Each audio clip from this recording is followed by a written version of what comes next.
ಇವತ್ತಿನ ವಾಸ್ತು ಟಿಪ್ಸ್ ಏನು ಅಂದ್ರೆ ನಿಮ್ಮ ಸ್ಟೇರ್ ಕೇಸ್ಗಳು, ನಿಮ್ಮ ಮನೆಯ ಮೆಟ್ಟಿಲುಗಳು ಎಲ್ಲಿದ್ರೆ ಉತ್ತಮ, ಎಲ್ಲಿದ್ರೆ ನಿಮ್ಗೆ ಅಪಾಯ, ಅದನ್ನ ತಿಳಿಸ್ಕೊಡಕ್ಕೆ ಅಂತ ಬಂದಿದ್ದೀನಿ. ಬನ್ನಿ, ಇವಾಗ ನೀವು ನೋಡ್ತಾ ಇರೋದು ಎಂಟೈರ್ ಒಂದು ಮ್ಯಾಪ್. ಇದರಲ್ಲಿ ಇದು ಉತ್ತರ, ಇದು ಪೂರ್ವ, ಇದು ದಕ್ಷಿಣ, ಇದು ಪಶ್ಚಿಮ.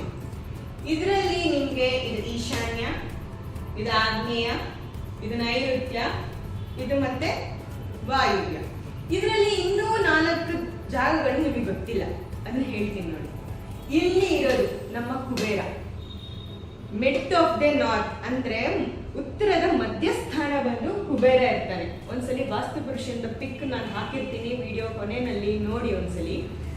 ಇಲ್ಲಿ ಇರೋದು ಇಂದ್ರನ ಸ್ಥಾನ, ಇದು ಯಮನ ಸ್ಥಾನ, ಇದು ವರುಣನ ಸ್ಥಾನ. ಓಕೆನಾ? ಇಷ್ಟು ಎಲಿಮೆಂಟ್ಸ್ ನ ಸೇರಿ ನಾವು ಪಂಚಭೂತಗಳು ಅಂತ ಕಲಿತೀವಿ. ಪಂಚಭೂತಗಳು ಅಂದ್ರೆ ನೀರು, ಅಗ್ನಿ, ಭೂಮಿ, ಗಾಳಿ ಮತ್ತೆ ಬ್ರಹ್ಮಸ್ಥಾನ. ಈ ಇಷ್ಟು ತುಂಬಾ ಮುಖ್ಯ ಆಗಿರುತ್ತೆ. ಈ ಇಷ್ಟು ಮುಖ್ಯ ಆಗಿರೋದ್ರಲ್ಲಿ ನಿಮ್ಗೆ ಇವಾಗ ನಾನು ಹೇಳಿದ್ದೀನಿ ಎಲ್ಲಿ ಮೆಟ್ಲಿದ್ರೆ ಒಳ್ಳೇದು ಅಂತ. ನೀವು ಏನಾದ್ರೂ ಉತ್ತರ ದಿಕ್ಕಲ್ಲಿ ಅಂದ್ರೆ ನಿಮ್ದು ನಾರ್ತ್ ಫೇಸಿಂಗ್ ಆಗಿದ್ರೆ ನಿಮ್ಮ ಸ್ಟೇರ್ ಕೇಸ್ ಬಂದು ಪರ್ಟಿಕ್ಯುಲರ್ಲಿ ನಾರ್ತ್ ವೆಸ್ಟ್ ಕಾರ್ನರ್ ಇರಲಿ, ಅಂದ್ರೆ ವಾಯುವ್ಯದಲ್ಲಿ ಇರಲಿ. ನಿಮ್ಮ ಮನೆ ಏನಾದ್ರೂ ಇದ್ದು ಈಸ್ಟಿಗಿದ್ರೆ ನಿಮ್ಮ ಒಂದು ಸ್ಟೇರ್ ಕೇಸ್ 2 ಆಪ್ಷನ್ ಬರುತ್ತೆ, ಒಂದು ವಾಯುವ್ಯ, ಒಂದು ಆಗ್ನೇಯ.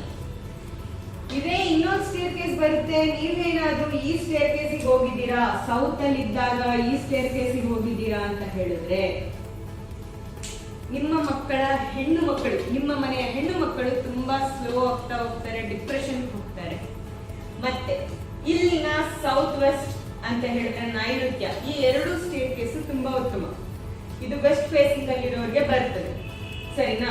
ಇವಾಗ ಟೋಟಲ್ ಆಗಿ ಯಾವುದು ಸ್ಟೇರ್ ಕೇಸ್ ಇರಬಾರ್ದಂತ ಜಾಗ ಯಾವುದು ಅಂತ ಹೇಳಿದ್ರೆ ಈಶಾನ್ಯ. ಈಶಾನ್ಯದಲ್ಲಿ ನೀವು ಯಾವುದೇ ಕಾರಣಕ್ಕೂ ಸ್ಟೇರ್ ಕೇಸ್ಗಳನ್ನ ಮಾಡ್ಕೋಬೇಡಿ, ಅಕಾಲ ಮೃತ್ಯುಗೆ ನೀವು ಒಳಗಾಗ್ತೀರಾ. ಇದಾದ್ಮೇಲೆ ನಿಮ್ಮ ಬ್ರಹ್ಮಸ್ಥಾನದಿಂದ ಯಾವುದೇ ಸ್ಟೇರ್ ಕೇಸ್ ಸ್ಟಾರ್ಟ್ ಆಗ್ಕೂಡ್ದು. ಇಲ್ಲಿಂದ ಮಿನಿಮಮ್ ಅಂತ ಹೇಳಿದ್ರು ಒಂದು 3 ರಿಂದ 3 ಅಡಿ ಯಾವಾಗಲೂ ಜಾಗ ಬಿಟ್ಟು ಆಮೇಲೆ ಸ್ಟೇರ್ ಕೇಸ್ ನ ಮಾಡ್ಕೊಳ್ಳಿ, ಸರಿನಾ?